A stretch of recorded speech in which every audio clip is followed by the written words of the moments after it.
एक बार बोला कि महर्षि जी का दो था, कोई बच्चा खेल रहा था और मैंने उसको कह दिया तो बहुत गंदा रहे प्यार में।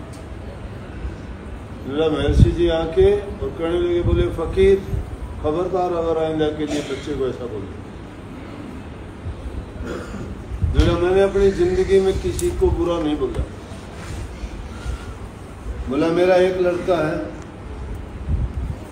उस लड़के का नाम मैंने पदम रखा। स्कूल से मेरे पास आता तो मैं उसको बड़े प्यार से कहता था, आइए पदम the great, Padma the great. तो ये बात 75-76 के आसपास की हैं, 78 की बात होंगी, 78-79 लगाओ। जब बताया करते वो तो उससे पहले की थी। बोले वो लड़का आज पढ़ लिख के बहुत बड़ा इंजीनियर है, सरकारी नौकरी में ग्रेट हो गया। पता नहीं कितने इंजीनियर उसके नीचे काम करते। बोले मेरी पत्नी के गर्भ में बच्चा था, मेरी पत्नी नहीं चाहती थी वो बच्चा पैदा हो और मैं चाहता था कि पैदा हो। तो उसने अनेकों दवाई ली कि वो बच्चा ख़त्म हो जाए, पेट में गर्भपात हो जाए। बोला गर्भपात नहीं हुआ, लड़की पैदा हुई। लेकिन मेरे ख्यालात ये थे कि मेरे घर में ऐसा बच्चा पैदा हो जिसमें ना काम हो, ना क्रोध हो, ना लोभ हो, ना मोह हो, ना अहंकार हो, ना इच्छा हो, ना तृष्णा हो, ना कोई वासना हो, ना कोई किसी प्रकार की उसमें बुराई हो। बोला लड़की पैदा होगी। तो वो लड़की बोला कि अब जवान है, ना उसको लत्ते पहनने का शौक है, ना खाने का शौक है, ना कहीं जाने का शौक है, ना किसी से बात करने का शौक है। मैं मत्था पीटता हूँ कि फकीर तूने क्या सोचा, क्या विचार दिए तूने, क्या कैसी लड़की पैदा होगी। मेरा उसकी माँ उसको मारना चाहती थी, मेरे से तो बड़ा प्यार से मिलती है वो, और जब उसकी माँ जाती है तो उसकी माँ का हाथ भी नहीं लगने देती अपने शरीर। बोला गर्भ से ही दुश्मनी कर ली थी उसने। सोचने की बात है। हमारे पास इतनी फुर्सत नहीं है कि हमें ऐसी छोटी छोटी बातों पर ध्यान दें। आज तो भागा दौड़ की दुनिया में इतना ही परवाह ही नहीं करते हम। बच्चों की पैदाइश पर हम क्यों ऐसी उंगलियां उठाते हैं कि ये ऐसा है, ये वैसा है। माँ के गर्भ में जब बच्चा होता है, माँ उस दौरान में जिस प्रकार के बर्ताव करती है, जिस प्रकार का खाना खाती है, वो बच्चा उन गुणों को लेके पैदा होगा।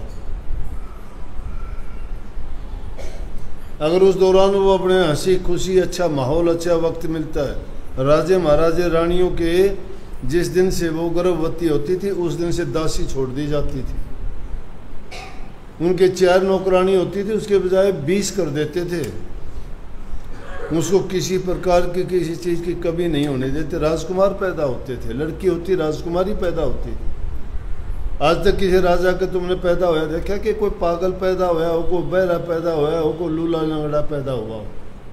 कि जब उनके गर्भ में बच्चा होता था तो उनकी सेवा करने वाले हजारों होते थे, और वो भी अच्छे अच्छे, बुराई को नज़दीक ही नहीं आने देते थे, दुख दर्द पीड़ा वाले को देखने नहीं देते थे। उनके मन में विचार, जब ये मकान बनाते हैं और इस मकान को बनाते वक्त इसमें जैसा सामान लगा देंगे भवन वैसा ही बनेगा। अगर इसमें मिलावटी सामान लगा दिया कुछ दिन के बाद में, अब नहीं देखते, लिपाई करते हैं, सीमेंट थोड़े दिन में 2-4 बरसात के बाद में और उतर उतर के ईंटों पर से गिर जाती है। क्यों? कि इसमें मिट्टी और राख कुछ ऐसी चीज़ मिलाने लगे, नहीं टिकती वो। तो बच्चा भी माँ के गर्भ में जब बढ़ता है तो वो भी इन चीज़ों को लेके बढ़ता है। वो खाती क्या है, हर चीज़ को उसकी ज़रूरत पड़ती है। कभी उसको मीठा खाने का मन करता है, कभी चरचरा खाने को मन करता है, कभी ईंट पत्थर खाने का मन करता है, कभी कोले खाने का मन करता है। क्यों? वो जो बच्चा बनने लग रहा है उसकी हड्डियां बढ़ने के लिए, उसकी चमड़ी बढ़ने के लिए, नस नाड़ी बढ़ने के लिए, बाढ़ बढ़ने के लिए, उसके शरीर में जितने अंग हैं उनको अलग अलग बढ़ने के लिए अलग अलग सामान की ज़रूरत है। और जिस सामान की ज़रूरत है बनाने वाला मांगता है कि ये चीज़ दो, और जो वो चीज़ नहीं दे सकते तो कमी रह जाएगी, बच्चा वैसा ही होगा। एक समय की बात है, अपने देश में ये फल फ्रूट नहीं होते थे। काबुल के अंदर अफगानिस्तान में मेवे बहुत होते थे। वहाँ से सामान लाते थे लोग और यहाँ से उनकी ज़रूरत का सामान ले जाते थे। तो वहाँ पर काम करने वाले, सामान ढोने वाले आदमी थे। एक ऐसा ही गरीब आदमी मजदूरी करने वाला था, उसकी पत्नी गर्भवती थी। अब मजदूर आदमी कहाँ से उन चीज़ों को खरीदे, उस ज़माने में तो बहुत महंगी थी। उसकी पत्नी बोली कि आप वहाँ काम करते हो, वहाँ तरह तरह के फ्रूट आते हैं, मेरा अनार खाने को मन करता है, सेब खाने को मन करता है, मुझे वो ला के। गरीब आदमी कैसे ला के, रोटी जिसको मुश्किल हो, दिहाड़ी करके गुजारा करता बेचारा, सामान ढोता पूरा दिन पीठ पे, जब कोई उसको 2 पैसे देते। अब पत्नी की इच्छा पूरी नहीं करे तो पति है, नहीं कर सकता तो उस आदमी को पीड़ा तो होती है, मजबूरी के कारण नहीं भी कर सकता। करने वाले जो करने योग्य होते हैं वो करते हैं। बोले अच्छा देखो, सामान करते करते एक व्यापारी था जिसका सामान ढोया। सामान ढोने के बाद उससे कहने लगा कि जी मेरी पत्नी गर्भवती है। बोले अच्छा, नेक इंसान था वो भी। बोला जी वो उसका ये सेब और अनार खाने का मन करता है, मैं खरीद नहीं सकता। बोला कोई नहीं, तू काम करता है, दे देता हूँ, पैसे भी देने की जरूरत नहीं, ले जा। और उसको ले जा के दे दे, फिर एक पूर्ण कर ले भाई। बोले हाँ जी बोलो, जो कहोगे वो करूँगा, जितना काम कहोगे उतना ही काम कर दूँगा इसके बदले।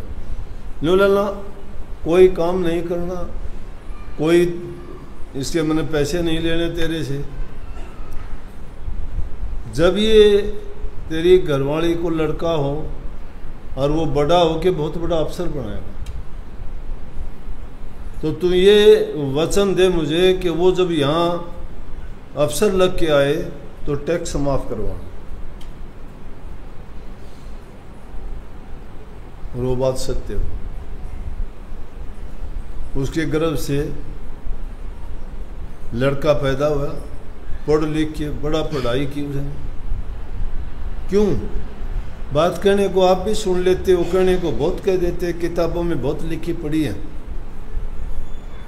Coming events cast their shadows before. होनहार बिरवाल के होत चीकने पात। जो पौधा बड़ा बन के अच्छा पेड़ बनता है उसके पत्ते चिकने होते हैं और वो पहले ही दिखा देते हैं ये पेड़ बनने अच्छा पेड़ बनेगा। और जो शुरू में मुरझाए मुरझाए पत्ते हों, आधे जड़े से हों, बुझ जाएं, और किसके पेड़ बनेंगे। उस इंसान समझदार था, बोला कि जब इन चीज़ों की ज़रूरत उसको है तो कोई न कोई बहुत अच्छी रूह आएगी और वो बहुत बड़ा अफसर बनेगा। ये चीज़ें इंसान के जीवन में बहुत सोचने की बड़ी बातें हैं, रोज़मर्रा के जीवन में आती हैं, लेकिन हम कहाँ फुर्सत, कौन सोचता है इन बातों को। हमें तो फुर्सत नहीं मिलती लोगों की बुराई करने में, निंदा करने में, चुगली करने में, आपा धापी में, खुद के संवारने में, अच्छे खाने पीने में, मौज मस्ती करने में परवाह नहीं है इंसान को। इंसान सिर्फ प्राण नहीं डाल सकता, परमात्मा के बाद में दूसरा नंबर है इसका कुछ भी कर सकता है, कुछ भी बना सकता है। इन प्रकृति की सारी चीज़ों को इंसान है। पक्षियों की तरह उड़ना सीख लिया, आकाश में उड़ता है, पंख नहीं थी इसकी, सोच थी, उड़ता है। पनडुब्बियां बना ली, पानी की गहराइयों तक जाता है, कितने टाइम तक वहां रहता है। पानी का जीव नहीं था, 10 मिनट आदमी पानी के नीचे नहीं रह सकता। बुद्धि, ज्ञान, विवेक, समझ, सोच, उसके कारण इंसान ने सब कुछ कर लिया। लेकिन ये कभी सोचता नहीं इन चीज़ों की। और अगर गौर करो, परमात्मा ने सब कुछ इंसान को दिया। तो इन चीज़ों का आने से पहले पता लग जाता है कि किस प्रकार का क्या होने वाला है।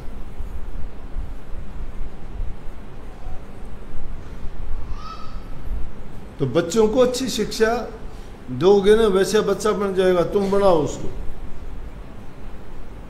एक राजा की रानी थी, उसके पहला बच्चा होया, बोला तो सिद्ध हो, सिद्ध महात्मा बन गया। दूसरा पैदा होया तो बोला कि तू बुद्ध हो, त्यागी हो, वो बुद्ध बन गया, घर छोड़ के चला गया। तीसरा जब पैदा हुआ, राजा बोला एक तो छोड़ दे, उसको भी कुछ कहने लगे, नहीं बोला एक तो छोड़ दे राज करने के लिए।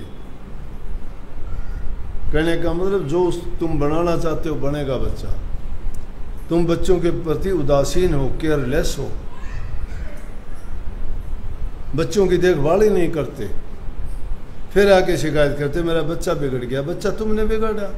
तुमने कब देखा था बच्चा कहाँ बैठता है? तुमने कब देखा था बच्चा क्या सीखता है?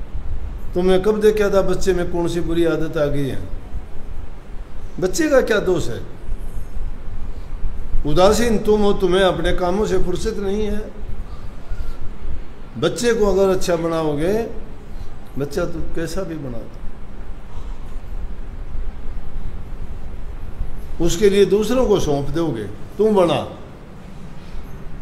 पैदा होते ही 2 साल का सौंप दिया, प्ले स्कूल में जा, वो पढ़ाएंगे, हम नहीं पढ़ाएंगे। माँ बाप तुम हो, तुम सिखाओ, वो क्या सिखाएंगे? और बड़ा स्कूल में भेज दिया, अध्यापक की जिम्मेवारी लगा दी है, अध्यापक आप पढ़ाओगे। बड़ा है नहीं पढ़ सकता, ट्यूशन पे भेज दो, हम नहीं पढ़ावा। तुम पढ़े लिखे हो, तुम्हारी डिग्री नहीं है, तुम आधा घंटा नहीं दे सकते। कोचिंग के लिए भेजते हो, तुम्हें पता है कोचिंग में क्या सीख के आते हैं, कौन पढ़ाता है, क्या पढ़ाता है, किसके साथ गया, किसके साथ बैठ के आ जाएगा। तुम्हारे माँ बाप पढ़े रहे, वो अपने बच्चे को नहीं कोचिंग में भेजेंगे। कोई तुम्हें क्या देते हैं, कोटा भेज दिए बच्चे। कोटा में जादू है क्या? वही बच्चा पढ़ता है, वही किताबें हैं, वहाँ कौन सा नज़रिया, कौन सा तरीका बदल गया? अरे तुम्हारी नज़रों के नीचे बच्चा रहेगा, तुम्हें पता लगेगा वो क्या क्या एक्टिविटीज़ करता है। तुम उसको अच्छी तरह से पढ़ा सकोगे, घर का खाना दोगे, अच्छे आचार विचार दोगे, घर परिवार में रहेगा, सामाजिक बनेगा, सब बातें सीखेगा। वहाँ क्या सीखेगा? तुमने घर से निकाल दिया, फिर तो उसके संस्कार दूसरों ने बनाए, तुमने नहीं बनाए, तुम्हारा हक नहीं रह जाता उसमें कुछ भी। कैसे माँ बाप की सेवा कर देगा वो? कैसे मामा फूफा को जान जाएगा वो?